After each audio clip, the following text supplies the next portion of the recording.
दूरदर्शी, वो विलक्षण एक महान व्यक्तित्व थे। तो उन्होंने कहा कि जर्मनी की चिट्ठी है स्ट्रैटेजी। और फिर हमने देखा कि दोनों विश्व युद्ध में क्या हुआ। फ्रांस के बारे में उन्होंने कहा कि फ्रांस की चिट्ठी है सौंदर्य। भारत की चिट्ठी के बारे में वे कहते हैं भारत की चिट्ठी क्या है, भारत का स्वभाव क्या है, भारतवर्ष का स्वभाव क्या है। भारत का स्वभाव है, भारत की चिट्ठी है धर्म। और धर्म का अर्थ किसी एक संप्रदाय से नहीं है। हम जब बात करते हैं हम सनातन धर्म की बात करते हैं। सनातन का मित्रों अर्थ क्या है कि जिसका कोई शुरुआत नहीं है और जिसका कोई अंत नहीं है। आप ये एक मोबाइल पड़ा है तो ये मोबाइल जब बना तो इसका डेट ऑफ प्रोडक्शन होगा।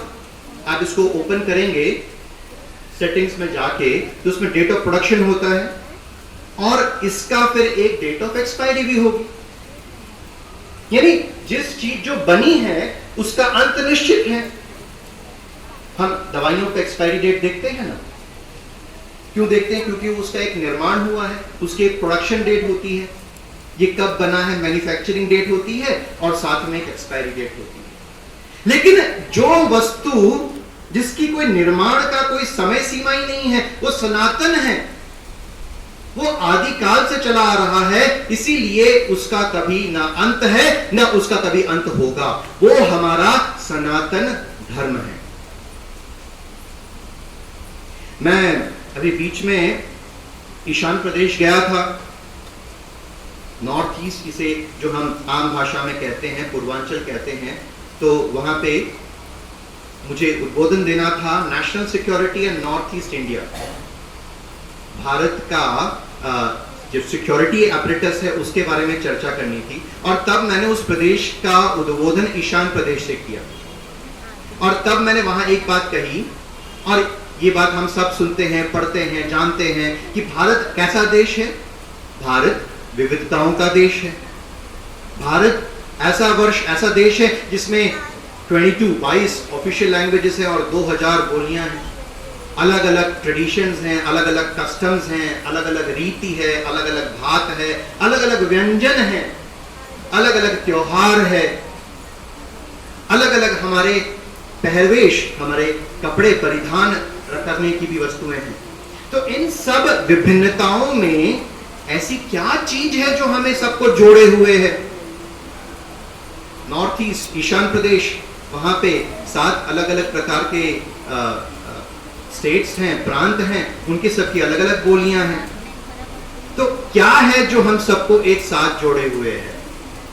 और तब मैंने कहा था एक वस्तु जो हम सबको एक साथ जोड़ के रखती है, चाहे वो पूरब हो, पश्चिम हो, उत्तर हो, दक्षिण हो, वो है ओंकार, वो है भगवान श्री कृष्ण, वो है भगवान श्री राम। आप भारतवर्ष के किसी भी प्रांत में चले जाइए, उसकी भाषा कोई भी होगी, उसका पहनने का परिधान कोई भी होगा, उसका व्यंजन, उसका मिष्ठान कोई भी होगा, लेकिन ओंकार एक है।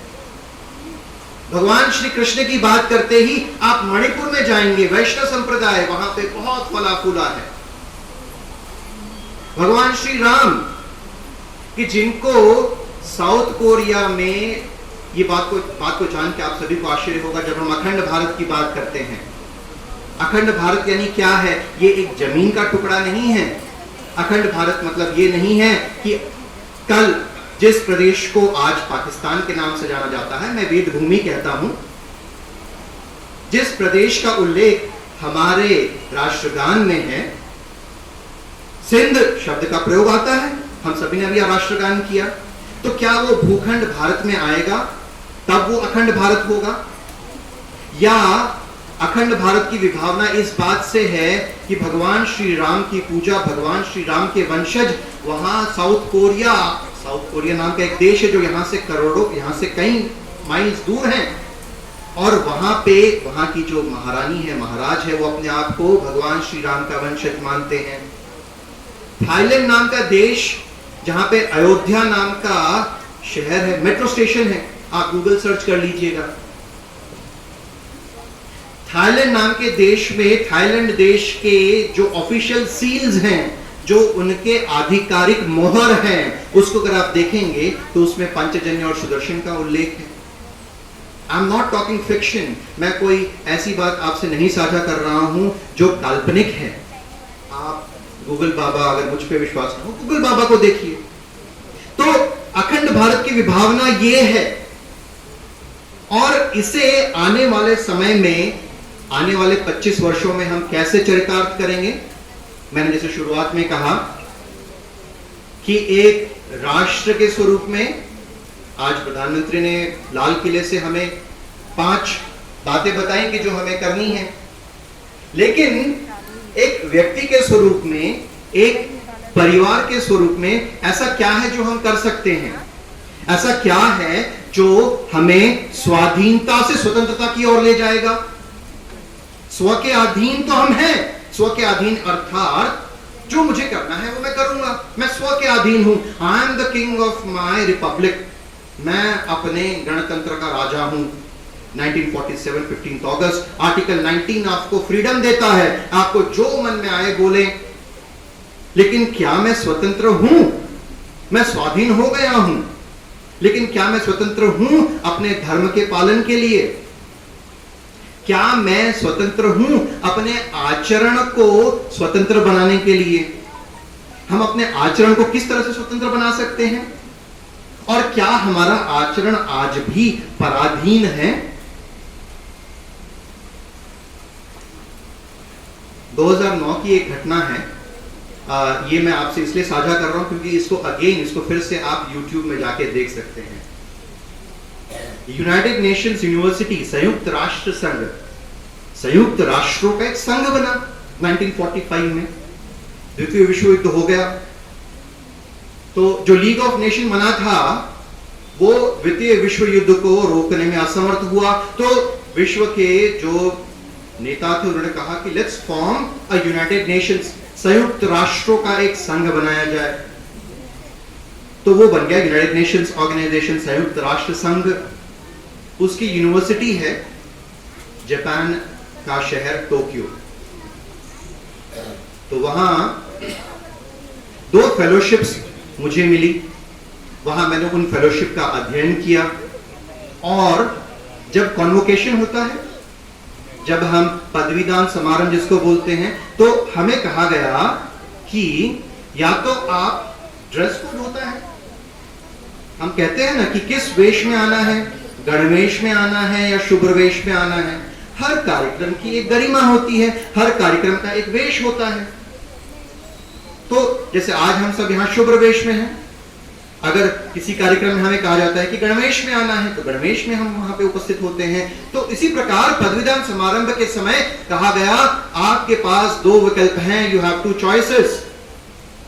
या तो आप वेस्टर्न फॉर्मल में आ सकते हैं या आप अपने नेशनल ड्रेस में आ सकते हैं, आप अपने राष्ट्रीय पोशाक में आ सकते हैं।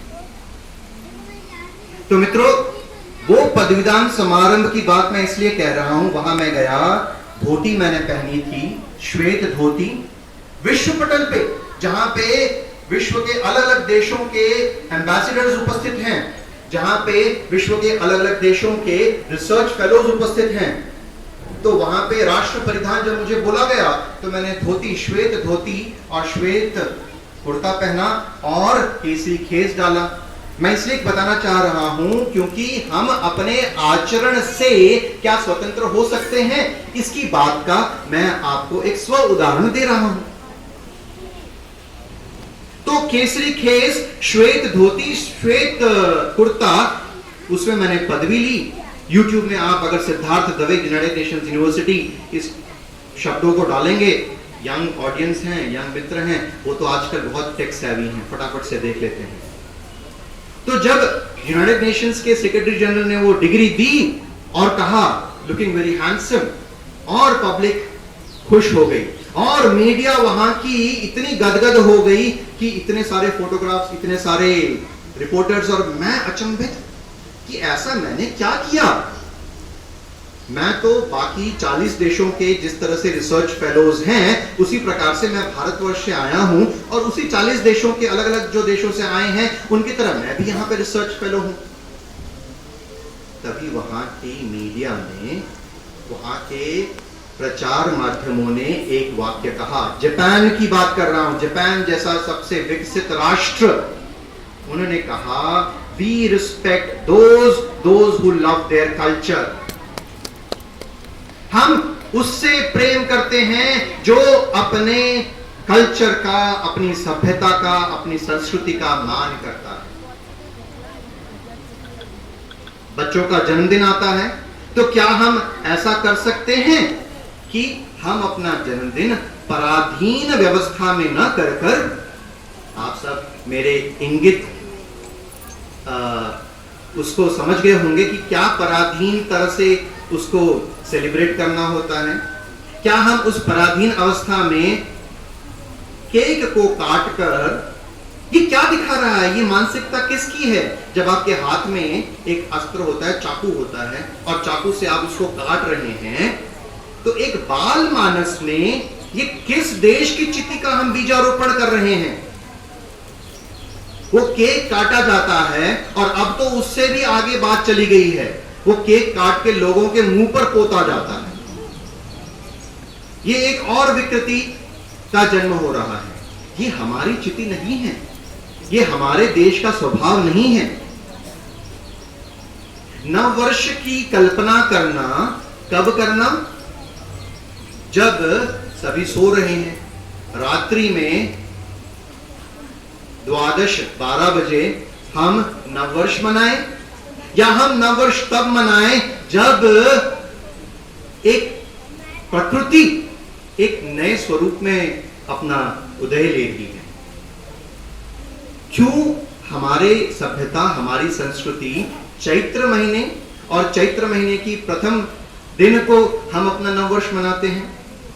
देखिए, प्रकृति हमें संदेश दे रही है, ये ऐसी सभ्यता है, ये ऐसी चिति है, ये ऐसा स्वभाव है जो प्रकृति के साथ सामंजस्य मिलाकर, प्रकृति के साथ मेल बनाकर, प्रकृति के साथ और इस पूरे विश्व के साथ एका बनाकर चलता है, रहता है, आगे बढ़ता है।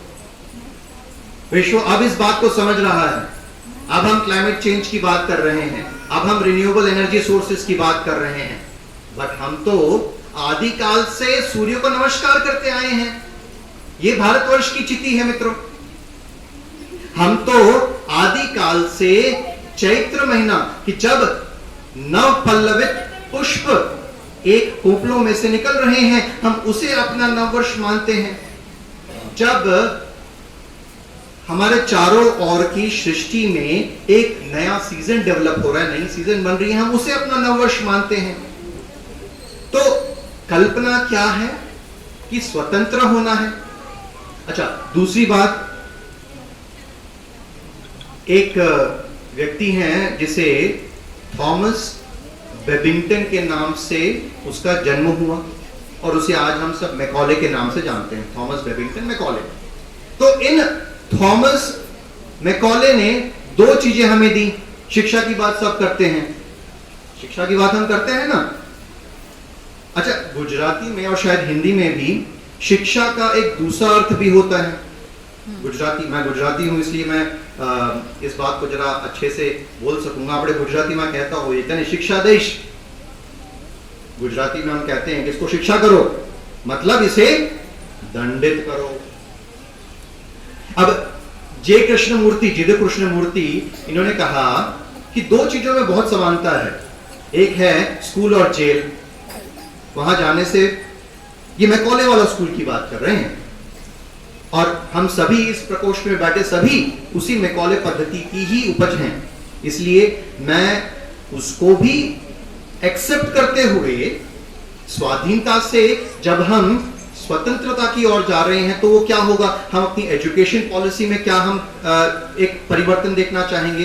जो भी हम अध्ययन कर रहे हैं, मैं अभी लॉ LLB जिसे हम कहते हैं, तो LLB का मैं एक सिलेबस प्रिपेयर कर रहा हूं जिसे कहते हैं Indic approach to jurisprudence and law.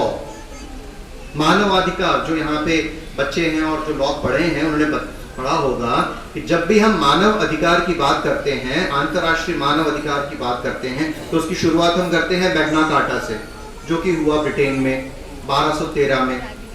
लेकिन मानवाधिकार की बात हमारे शास्त्रों में, हमारे श्रुति और स्मृति लिटरेचर्स में आज से कई हजारों वर्ष पूर्व है। उसे क्योंकि अध्ययन में ही नहीं लाया गया है, तो इसलिए हमें इसके बारे में पता ही नहीं है। वीर नर्मद दक्षिण गुजरात यूनिवर्सिटी विश्वविद्यालय, वहां पे अभी पीएचडी का अभ्यास हेतु एक परीक्षा हुई। परीक्षा मैंने सर्वोत्तम मार्क्स से उत्तीर्ण की, और फिर विषय रखना होता है कि जब आप पीएचडी करते हैं तो आपको एक विषय रखना होता है। तो मेरा विषय मित्रों था कि एग्रेरियन व्यवस्था, जो भारतवर्ष की जो एक एग्रेरियन व्यवस्था है, वो वैदिक काल में किस तरह से थी। पंचायत सिस्टम, जो हम पंचायत प्रणाली जो हम अभी देख रहे हैं, उसका महाभारत में क्या उल्लेख है। और टेम्पल सिस्टम, मंदिर व्यवस्था, मंदिर व्यवस्था का हमारे समाज में, हमारे वैदिक समाज में, और उसके बाद उसके पश्चात पौराणिक समय में क्या महत्व था, जिसे हम होते आए हैं। हम स्वाधीन हो गए, लेकिन उस व्यवस्था को हम भूल गए हैं। हम स्वाधीन हो गए, लेकिन आज भी हम पराधीन हैं अपने उत्सवों को सेलिब्रेट करने में। हम स्वाधीन हो गए, लेकिन आज भी हम किसी से मिलते हैं तो नमस्कार की जगह हम हाथ आगे बढ़ाते हैं। हम स्वाधीन हो गए हैं, लेकिन आज भी किसी मंगल प्रसंग पे 16 संस्कारों में से एक है विवाह संस्कार। तो जब मेरा विवाह हुआ, मेरी अर्धांगिनी यहाँ पे है, भारतीय सेना की, इस तिरंगे का वो 5वां रंग है, भारतीय सेना की अधिकारी हैं। इन्होंने बारामूला जैसे दुर्गम क्षेत्र में 2 साल वहां रही, 2 साल राजस्थान और पाकिस्तान के बॉर्डर पे रही। बात यहाँ पे इनकी इसलिए आई, उल्लेख इसलिए आया कि जब हमारा विवाह हुआ तो विवाह पत्रिका पूरी संस्कृत में छपी गई। विवाह हुआ तो परिधान जो हमारी संस्कृति के अनुरूप हैं वो ही हुए। विवाह के बाद, ये एक थोड़ी पर्सनल बात है, विवाह के बाद विश्व संभाग शिविर 2010 पुणे में हुआ, हम वहां पे हैं। तो मित्रों, कहने का अर्थ ये है कि क्या हम अपने संस्कारों में, क्या हम अपने आचरण में, क्या हम अपनी दैनिक जीवन में स्वतंत्रता को ला पाए हैं, या अब भी हम पराधीन हैं।